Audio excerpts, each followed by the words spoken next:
Get a real job. The words scrawled across the receipt felt like a punch. That billionaire's kid, Julian, thought he was untouchable. He didn't know Anna. Nobody did. Nursing school, a dead-end waitressing job, a kid brother to raise. That was her life. Invisible, right? Except I know something Julian doesn't. His own father saw the whole thing. Saw the zero tip, the dismissive smirk, the cruelty. And the old man, Arthur Croft Vance, isn't happy. Not one bit. What he's planning. Let's just say Julian is about to learn a lesson. A harsh one. And Anna? She has no idea how her quiet kindness is about to turn the tables completely. This isn't just about a tip. It's about what happens when the powerless get a chance to hold the powerful accountable. And it all started with a big fat zero written on a receipt. The Gilded Spoon was a restaurant built on a lie. It draped itself in the opulent vocabulary of fine dining velvet ropes menus, written in an elegant, unreadable script, and water served in bottles that cost more than a gallon of gas. But it was all a carefully constructed facade. The gilt was just gold-colored paint, and the spoons were stainless steel. It was a place for people who wanted to feel rich for an evening, a stage for the city's aspiring elite and the comfortably well-off. For the staff like Anna Sharma, it was just a stage. Anna was in her 4th hour of a 10-hour double shift, the familiar ache beginning to settle deep in the arches of her feet. At 22, she wore her exhaustion like a second uniform. It was there in the faint violet smudges beneath her brown eyes and in the disciplined set of her jaw. Anna wasn't just a waitress. That was the temporary necessary label. She was a full-time nursing student at the city college, the future guardian of her 14-year-old brother, Leo, and the sole inheritor of a mountain of responsibilities left behind after a car crash had claimed their parents 2 years prior. Every dollar she earned was meticulously budgeted rent for their small 2-bedroom apartment. Leo's school supplies, tuition payments, and the ever-present fear of an unexpected bill. Pride was a luxury she couldn't afford, but she held on to her dignity with a white-knuckled grip. The party was seated in her best section, Booth 7, a semi-private alcove that offered the illusion of exclusivity. There were 6 of them, but Anna's focus was immediately drawn to the one at the head of the table. He had the kind of casual, expensive look that screamed old money, a cashmere sweater draped over his shoulders, a PC Philippe watch loosely circling his wrist, and an air of profound boredom as if the entire world was a slightly disappointing performance put on for his benefit. This was Julian Croft Vance. He and his friends, a cackling chorus of sycophants, treated the menu like a list of suggestions they were entitled to improve upon. "I'll have the filler," Julian announced, snapping the menu shut. "But I want it cooked with the butter they use for the sea bass, and I want the truffle mash, but with the crispy onions from the heirloom tomato salad. Can you handle that?" He didn't ask it as a question. It was a test of her subservience. "Of course, sir," Anna said, her voice a smooth, practiced melody of professional calm. Inside, a familiar resentment simmered. The meal was a 2-hour ordeal. They were loud, demanding, and utterly oblivious to her existence as a human being. They sent a bottle of wine back because it was breathing the wrong way. They laughed uproariously, their voices echoing through the restaurant, discussing ski trips to Gustard and the annoyance of getting a scratch on a new McLaren. At one point, Anna overheard Julian complaining about his father. "He's cutting my allowance." He'd scoffed a theatrical eye roll for the benefit of his friends. "Says I need to learn fiscal responsibility. He's limiting my monthly discretionary fund to $200,000. How am I supposed to live?"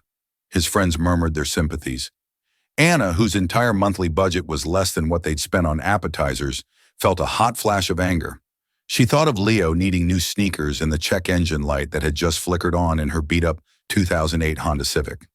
She pushed the feeling down deep into the place where she stored all her frustrations and refilled their water glasses with a steady hand. Finally, the ordeal was over. Anna presented the check. The total came to 8,534 tons. Julian glanced at it, a flicker of annoyance crossing his face as if the very concept of paying for something was an insult. He tossed a black, featureless credit card onto the small leather folio.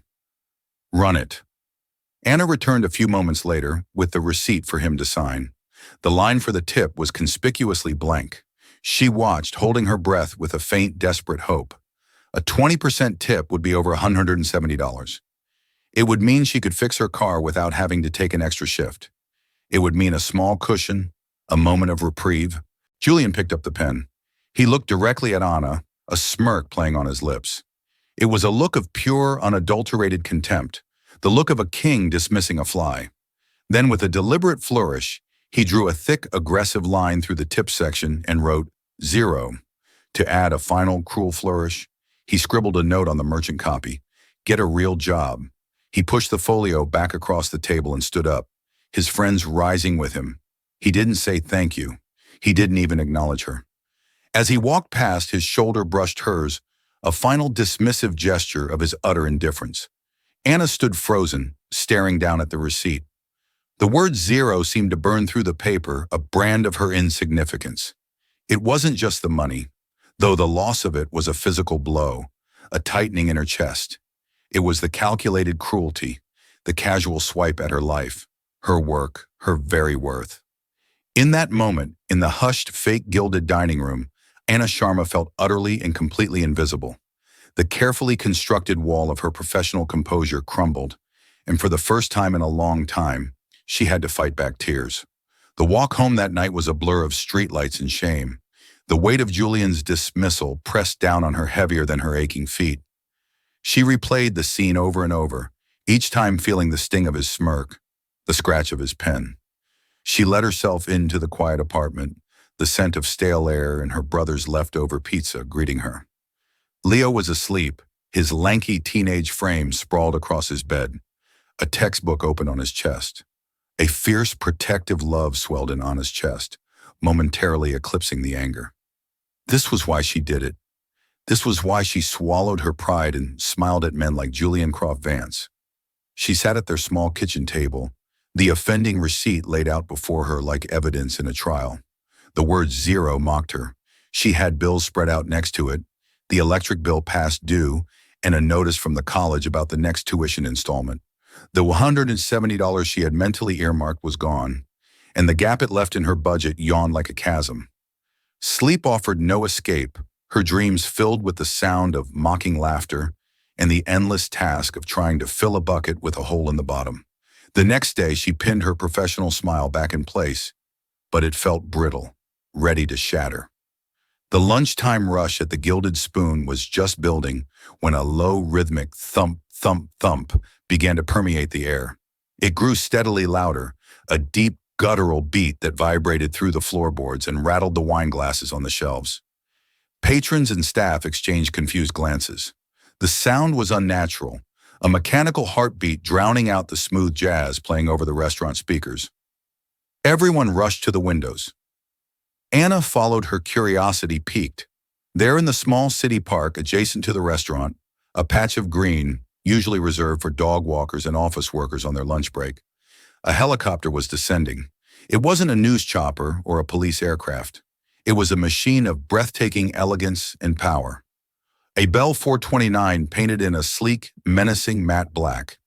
As it settled onto the grass, with a final powerful gust of wind that sent leaves and trash scattering, a logo became visible on its side, a stylized CV intertwined. The restaurant was buzzing. Phones were out recording the spectacle. A side door of the helicopter slid open and a man emerged. He was in his late 60s, dressed in a bespoke charcoal suit that fit him like a second skin. His hair was a distinguished silver, and he moved with a quiet, undeniable authority that made the chaos he had just created seem to fade into the background. He walked with purpose, his expensive leather shoes, leaving imprints in the soft park grass, heading directly for the entrance of the Gilded Spoon. The manager, a perpetually flustered man named Mr. Davies, rushed to the door to greet the unexpected guest, his face a mixture of awe and terror. "Good afternoon, sir. Welcome to the Gilded Spoon. Do you have a reservation?" he stammered. The man ignored him, his sharp, intelligent eyes scanning the room. They passed over the gawking patrons and the stunned staff until they landed on Anna. He walked directly towards her. The entire restaurant fell silent.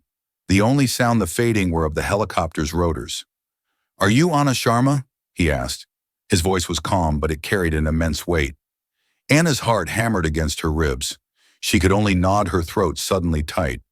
How did this man know her name? I am Arthur Croft Vance, he said, his expression one of profound seriousness. My son Julian was a guest of yours last night. I believe we need to talk. Arthur Croft Vance gestured to the now empty booth 7. May we? It was a polite request, but it held the force of a command.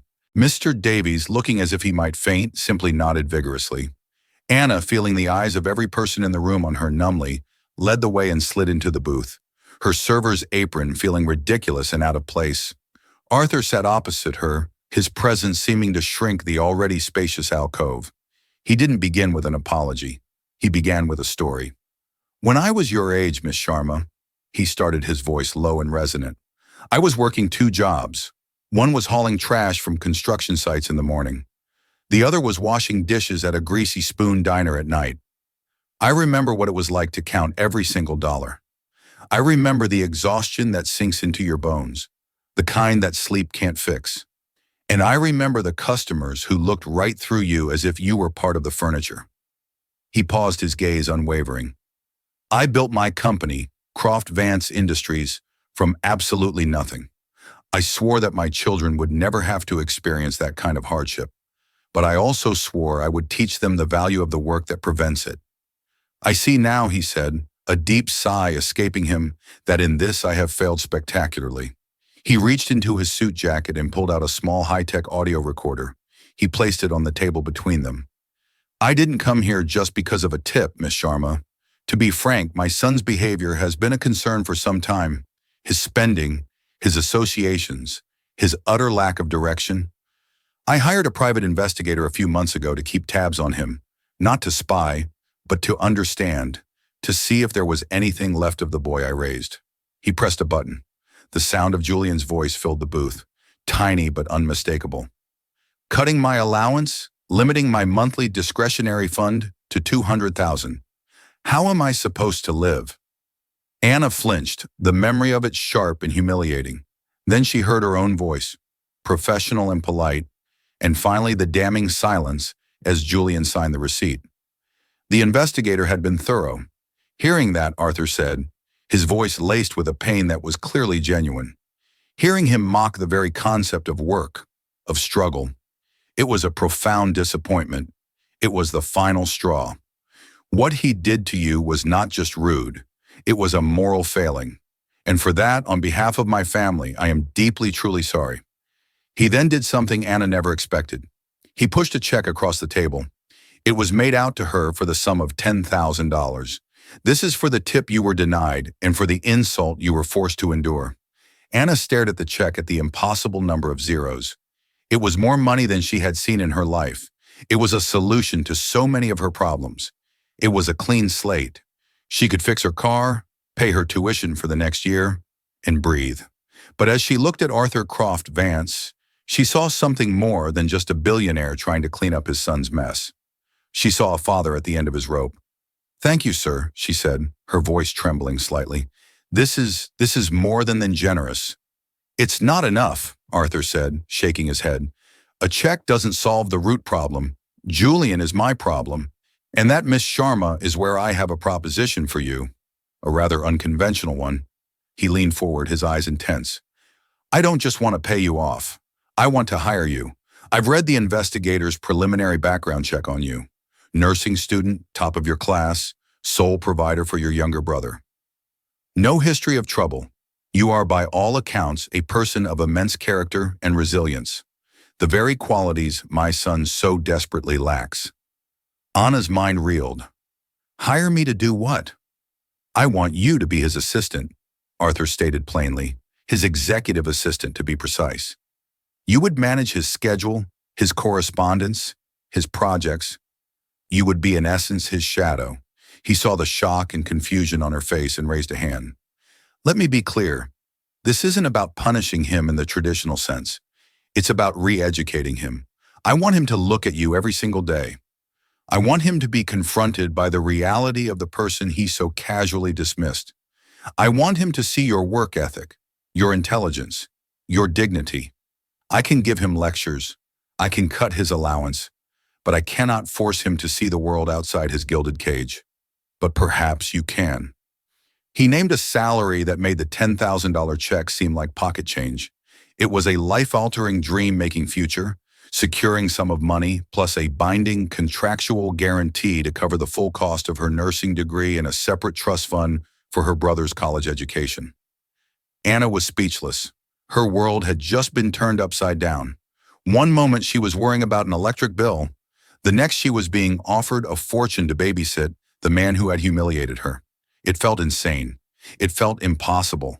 Could she do it? Could she willingly place herself in the orbit of Julian Croft Vance every single day? Could she stomach his arrogance and entitlement even for that kind of money? Was she selling her soul or seizing an opportunity? She looked at the check, then at the earnest, desperate face of the powerful man in front of her. She thought of Leo, of a future free from the gnawing anxiety of poverty. "He will hate me," Anna said, the words coming out as a quiet statement of fact. "Oh, absolutely," Arthur Croft Vance agreed, a grim smile touching his lips. "He will despise you. He will see you as my spy, as a gold digger, as a constant walking, talking reprimand. It will be, I imagine, one of the most difficult jobs in the world." He leaned back. "But I suspect, Miss Sharma, that you are no stranger to difficult jobs. What do you say?" Accepting Arthur Croft Vance's offer felt like stepping off a cliff in the dark, hoping a net would appear. The first meeting to formalize the arrangement took place not in an office, but in the cavernous, marble-floored lobby of Croft Vance Industries headquarters, a skyscraper that pierced the clouds and served as a monument to Arthur's ambition. Julian was there, summoned by his father. When he saw Anna standing beside Arthur, his face went through a rapid series of transformations. Confusion, dawning realization, and finally a mask of cold, controlled fury. His blue eyes, which had been dismissive in the restaurant, were now lasers of pure venom. "You have got to be kidding me." Julian spat, his voice low and dangerous, directed entirely at his father. "What is she doing here?" "Anna Sharma is your new executive assistant," Arthur announced, his tone leaving no room for argument. "Her employment begins immediately. She will have full access to your schedule, your corporate accounts, and all project-related materials. You will treat her with the respect due to any employee of this company. Is that understood?" Julian laughed, a bitter, humorless sound. "You're punishing me. This is what this is. You found the one person in the city you knew I wouldn't want to see again, and you hired her to be my keeper." He finally turned to Anya, his lip curled in a sneer. "How much did he pay you? What was the price for your wounded feelings?" "I hope you got a good deal." "The terms of Miss Sharma's employment are not your concern," Arthur said, his voice dropping to an icy calm. "Your only concern is to do your job. You've been complaining for months about wanting more responsibility, about wanting to head the new venture capital division. Well, you have it. Don't make me regret it." The message was clear. Defy him on this, and the pet project Julian had long coveted would be snatched away. Julian's jaw tightened, a muscle pulsing in his cheek. He gave Anna one last look of utter loathing before turning on his heel and striding toward the elevator without another word. The war had been declared. Anna's new office was a glass-walled enclosure directly adjacent to Julian's palatial corner suite. It was a cage within a cage. From her desk, she had a perfect view of him. From his, he was forced to see her every time he looked up. The first week was a masterclass in petty psychological warfare. Julian communicated with her exclusively through online emails, even when she was sitting less than 20 feet away. He assigned her tasks designed to demean and frustrate. "Find me a new dog walker.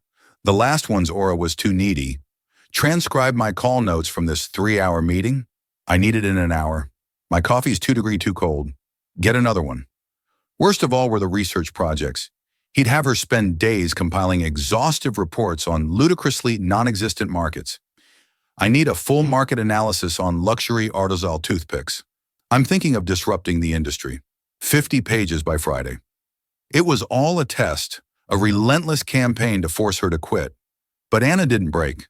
She had endured far worse for far less. She completed every task with infuriating competence and professionalism. She found a highly rated dog walker with a 5-star rating and a degree in animal psychology. She transcribed his notes flawlessly. She learned the exact temperature he liked his coffee from the barista downstairs. 88 degrees C, a splash of oat milk, no foam. She even produced a surprisingly insightful 50-page report on the oral fixation accessories market, complete with historical data on toothpick manufacturing and potential branding strategies. She returned his pettiness with unassailable efficiency. Slowly, reluctantly, she began to carve out her own space in his chaotic world. His schedule was a mess of forgotten appointments and double bookings. She untangled it, creating a streamlined digital calendar that synced to all his devices. His project ideas, like the toothpick venture, were impulsive and half-baked. In her reports, she would gently but firmly point out the logistical impossibilities and financial pitfalls, subtly guiding him away from disaster without bruising his fragile ego. One afternoon, she overheard him in a screaming match over the phone with a contractor for a charity gala he was supposed to be organizing. After he slammed the phone down, he stormed out of his office, running a hand through his perfectly styled hair in frustration. Anna waited 5 minutes, then walked in and placed a folder on his desk. "I took the liberty of contacting 3 other event logistics firms," she said coolly. "Firm A can meet the original budget, but with a reduced floral arrangement. Firm B is 10% over budget, but guarantees a higher profile media presence. Firm C is a new startup that's offering a significant discount to get the CV Industries contract. I've highlighted the pros and cons of each. You have calls scheduled with the principals of each firm this afternoon." Julian stared at the folder, then at her, his expression a battleground of fury and grudging respect. He snatched the folder without a word and retreated back into his office. It was the first time she had done something he hadn't explicitly asked her to do. It was the first time she had solved a real problem for him. It was a tiny crack in the wall of his resistance. Her life outside the office had transformed. The constant gnawing anxiety about money was gone. She could pay her bills without a second thought. She bought Leo the new laptop he needed for school, and the look of pure joy on his face was worth every sneer she endured from Julian. She was still enrolled in her nursing classes now, attending in the evenings, her mind, sharp and focused, no longer clouded by exhaustion. She was building a future, but in quiet moments she felt a strange, unsettling conflict. Her job was to be a human lesson for Julian, a living ghost of his past sins. But to do the job well, she had to help him, organize him, and even protect him from his own worst impulses. The lines were blurring. Was she his warden or his partner? One evening, working late, she found a framed photograph on a credenza in his office, tucked away behind a stack of magazines. It was Julian, maybe 10 years old, with a woman who had the same bright blue eyes. She was laughing, her arm wrapped around him protectively. Anna recognized her from news articles as Julian's mother, who had died of cancer when he was a teenager. In the photo, Julian wasn't the arrogant prince she knew. He was just a boy, happy and loved. She heard footsteps and quickly put the frame back, her heart pounding. Julian stood in the doorway, his tie loosened. "What are you doing?" "Just tidying up," Anna said, her voice even. He glanced at the credenza, his eyes lingering on the spot where the photo was hidden. A shadow passed over his face, a flicker of a deep, ancient pain. For a split second, the mask was gone. He looked lost, vulnerable, and profoundly alone. Then just as quickly, the walls were back up. "Just finish the quarterly projections and leave them on my desk," he said, his voice flat and cold again. He turned and walked away, leaving Anna alone in the silent, cavernous office, the ghost of that little boy and his laughing mother lingering in the air. She was beginning to realize that the gilded cage held more than just a spoiled billionaire. It held a prisoner of a different kind. The delicate truce built on a foundation of Anna's competence, and Julian's reluctant acceptance of it was fragile, and it was about to be shattered. The serpent in their dysfunctional Eden was a man named Marcus Thorne. Thorne was a senior vice president at Croft Vance, a man who oozed ambition from every pore. He was handsome in a sharp, predatory way, with a smile that never quite reached his eyes. He had been with the company for 20 years, patiently, ruthlessly climbing the corporate ladder. He viewed Arthur with a reverential fear and Julian with utter contempt.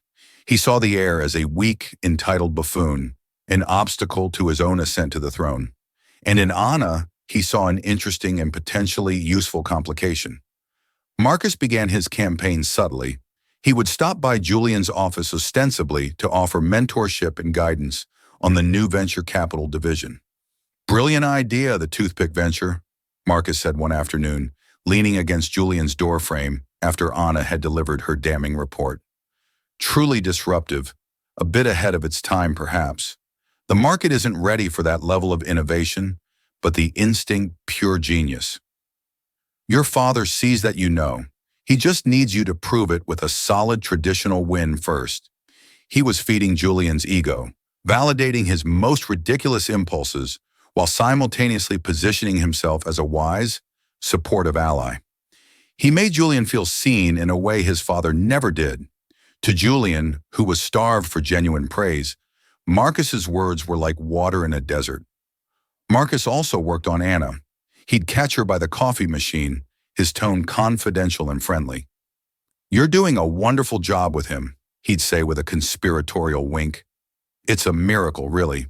Arthur put you in an impossible position, but you're handling it with incredible grace. If you ever need anything, or if he becomes too much to handle, my door is always open." Anna was wary. Her instincts, honed by years of reading difficult customers, told her that Marcus Thorne was dangerous.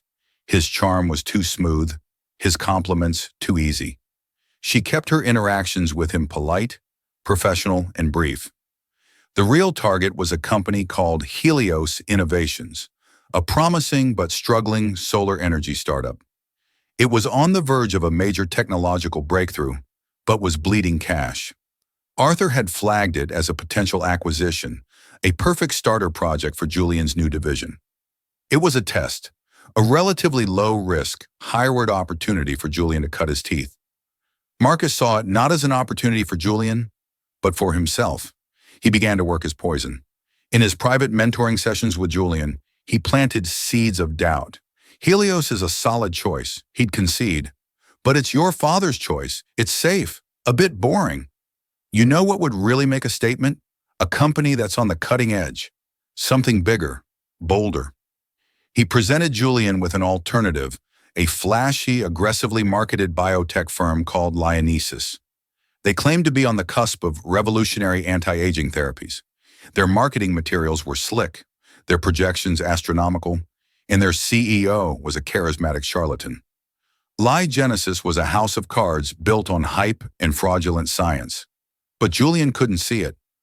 All he saw was a chance to step out of his father's shadow to land a deal so spectacular that Arthur would have no choice but to finally respect him. "This is it," Julian told Anna, his eyes gleaming with a feverish excitement she hadn't seen before. He threw the Lionesis prospectus on her desk. "Forget Helios. This is our target. Do a full due diligence report. I want it fast-tracked. We're going to make a move on this before anyone else realizes what a goldmine it is." Anya began to dig, and the more she dug, the more her alarm bells rang. The science was vague, filled with buzzwords, but lacking peer-reviewed data. The financial statements had suspicious inconsistencies. Key members of their research team had dubious credentials. It smelled wrong. She brought her concerns to Julian. "The numbers aren't adding up," she said, pointing to a discrepancy in their reported cash flow. "And their lead scientist, Dr. Alistair Finch. His doctorate seems to be from an online university that was shut down a few years ago. I think we need to be extremely cautious." Julian's excitement curdled into defensive anger. "Cautious, Anna. This is venture capital, not nursing. We have to take risks. You're too timid. You think like a secretary." The insult was designed to sting, to put her back in her place. "And I know where this is coming from. My father put you up to this, didn't he? He wants me to stick with his boring little solar company. He can't stand the idea of me succeeding on my own terms."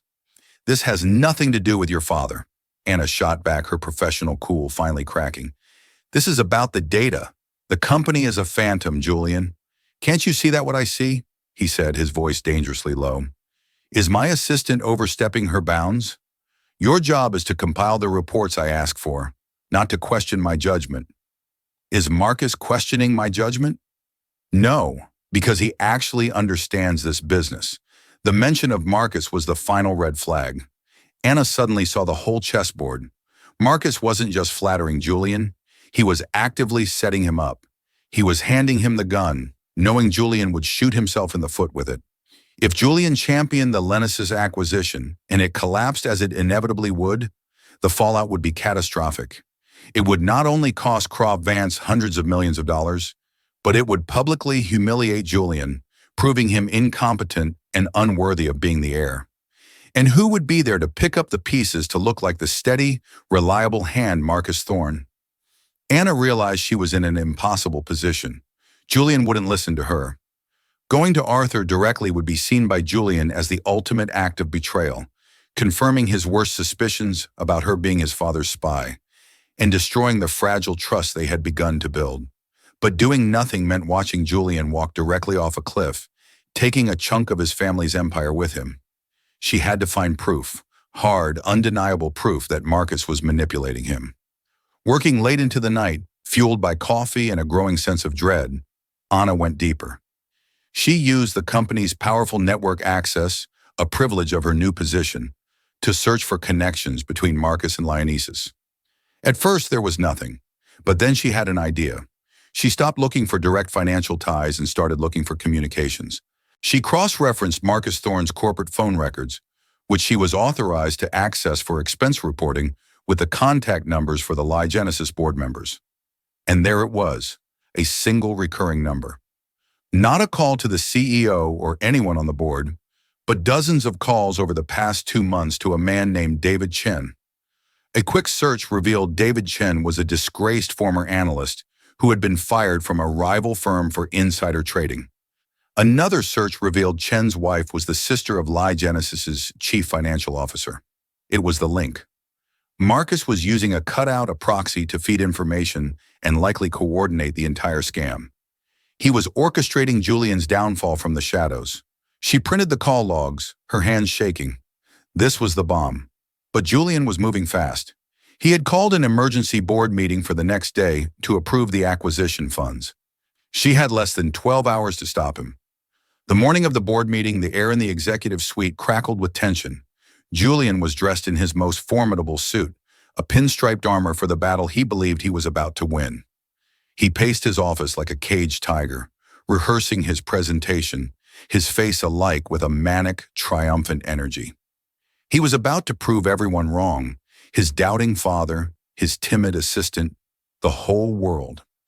Anna intercepted him as he headed for the boardroom, the folder with the damning evidence clutched in her hand.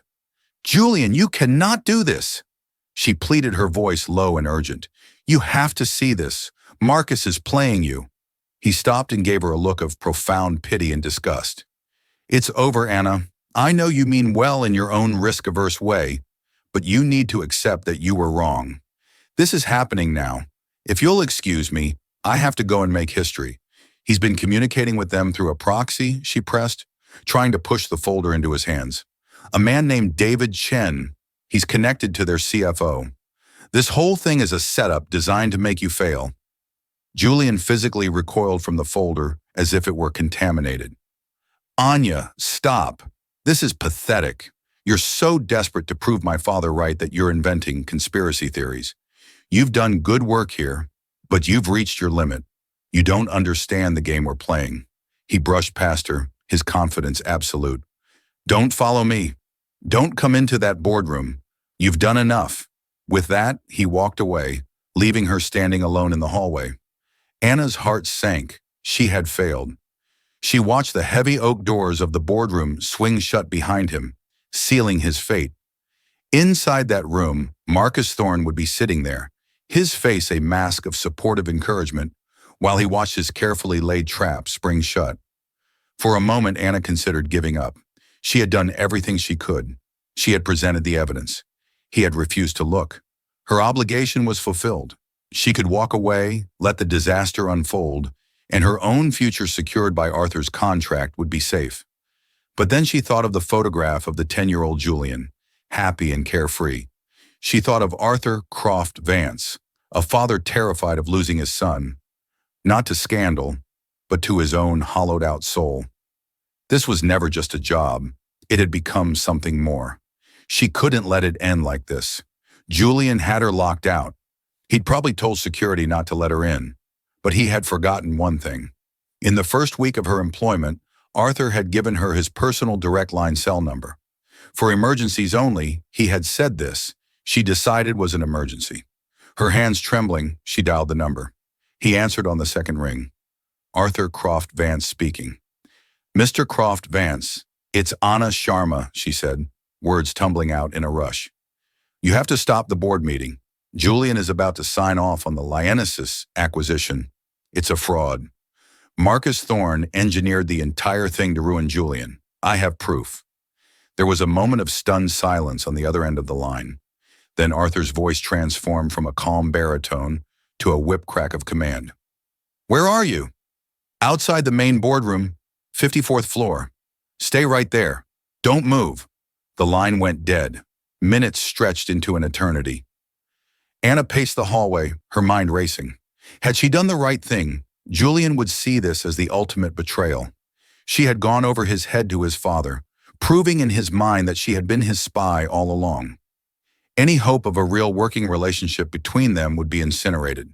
Then she heard it, the same deep rhythmic thump, thump, thump that she had first heard from the dining room of the Gilded Spoon. It grew louder, closer, a sound of impossible power cutting through the insulated quiet of the skyscraper. She ran to a window at the end of the hall. The Black Bell 429 was there, hovering impossibly close to the building, its rotors whipping the air into a frenzy. It wasn't landing. It was holding its position, a predator waiting to strike. The elevator at the end of the hall dinged. The door slid open and Arthur Croft Vance strode out, his face a thundercloud of controlled rage. He wasn't in a suit. He had clearly come straight from his weekend home. He walked towards Anna, his eyes blazing. The proof? He said. It wasn't a question. Anna handed him the folder. He flipped through the pages, his eyes scanning the call logs, his sharp mind connecting the dots in seconds, his jaw set like granite. Without a word, he turned and marched towards the boardroom. He didn't knock. He threw the doors open with such force that they banged against the walls, startling the room full of executives into silence. Julian was at the head of the table, a pen in his hand poised over the signature line of the multi-million-dollar contract. He looked up, his face, a mask of shock and horror at the sight of his father. "Father, what are you doing here?" Arthur ignored him. His eyes swept across the room and landed on Marcus Thorne. Marcus's smooth, confident facade finally cracked. A flicker of pure panic flashed in his eyes before being replaced by a mask of confused innocence. "Arthur!" "What a surprise," Marcus began, starting to rise from his chair. "Sit down, Marcus," Arthur commanded, his voice echoing in the silent room. He strode to the table and threw the folder down in front of Julian, the pages scattered across the polished wood. "Before you sign the death warrant for your career, I suggest you look at this." Julian stared at his father, then down at the call logs.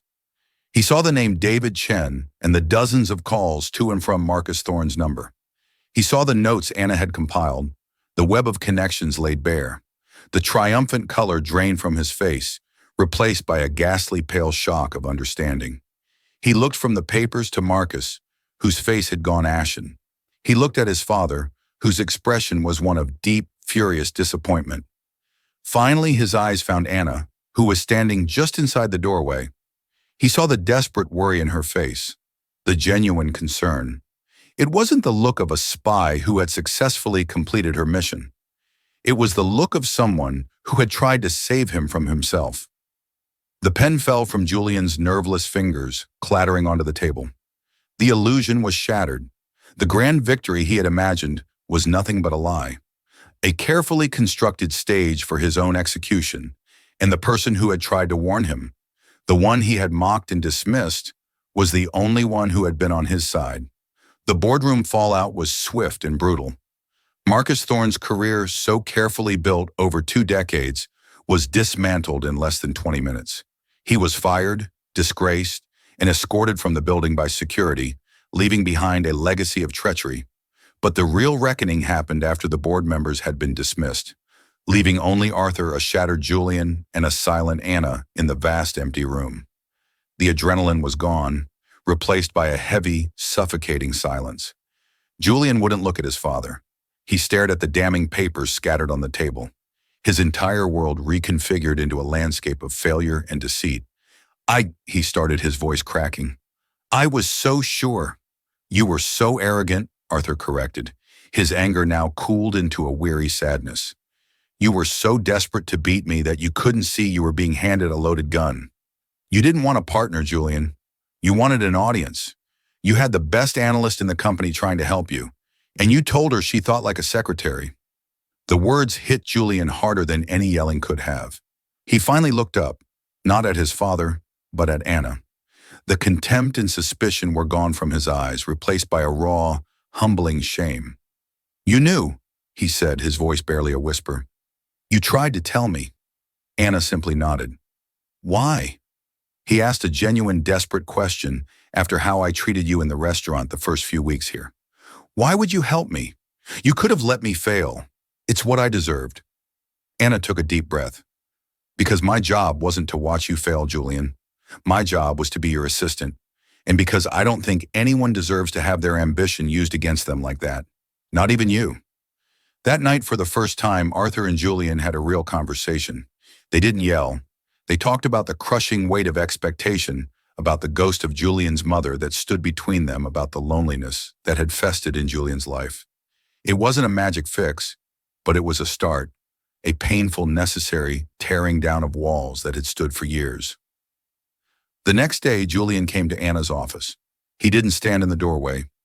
He came in and sat in the guest chair, an act that in itself was a seismic shift in their dynamic.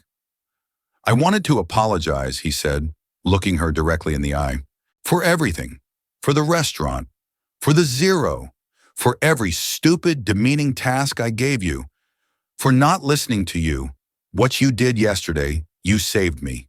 You saved this company. Thank you. It was the most sincere he had ever been, the words stripped of all artifice. Anna nodded, accepting the apology. What happens now? My father and I have an understanding. Julian said, he's not firing me, but I'm starting over. No more vanity projects. I'm going to learn the business from the ground up, the right way. A few days later, Arthur called Anna into his office. Your contract is of course fulfilled. He said, the funds for your education and your brother's are secured in a trust untouchable. No strings attached. You are free to leave and pursue your nursing degree. You've more than earned it. He paused, then slid a new folder across the desk. However, we would be fools to let someone of your talent and integrity walk out that door. This is an offer for a permanent position. We are launching a new philanthropic division, the Croft Vance Foundation. It will manage all of the company's charitable giving, vetting organizations, and overseeing projects. We need someone to run it, someone with intelligence, grit, and a moral compass that doesn't waver. Before Anna could respond, a light knock came on the door. It was Julian. I hope you'll consider it, Julian said, giving his father a respectful nod before turning to Anna. I think you're the only person who can make sure we're actually doing some good in the world, and I'd like the chance to work with you for real this time as partners. Months later, the Gilded Spoon had a new high-profile regular. The Croft Vance Foundation held its monthly planning lunches there. Julian, now quieter and more observant, made a point of learning the names of all the staff. He always tipped generously and without fanfare. Anna Sharma never did become a nurse. She found she had a different kind of calling. As the director of the new foundation, she discovered her diagnostic skills were just as useful for finding the root causes of social problems as they were for medical issues. One afternoon, she and Julian were in a community center in a low-income neighborhood, reviewing a proposal for an after-school program. They were working together, the easy back and forth of two people who respected each other. The memory of the helicopter of the zero on the receipt felt like something from another lifetime, a bizarre prologue to their real story. He was no longer the arrogant billionaire, and she was no longer the invisible waitress. They were just two people changed by an unlikely intersection of their lives trying to build something that mattered. And that's how a single act of cruelty, a zero on a receipt set in motion, a chain of events that changed everything. It's a powerful reminder that the people we dismiss often have the most to teach us. And the true wealth isn't about what you have, but about the character you show when you think no one is watching. Anya's resilience and Julian's ultimate transformation show that it's never too late for a second chance. And sometimes the most unlikely person can be the catalyst for the change we need most.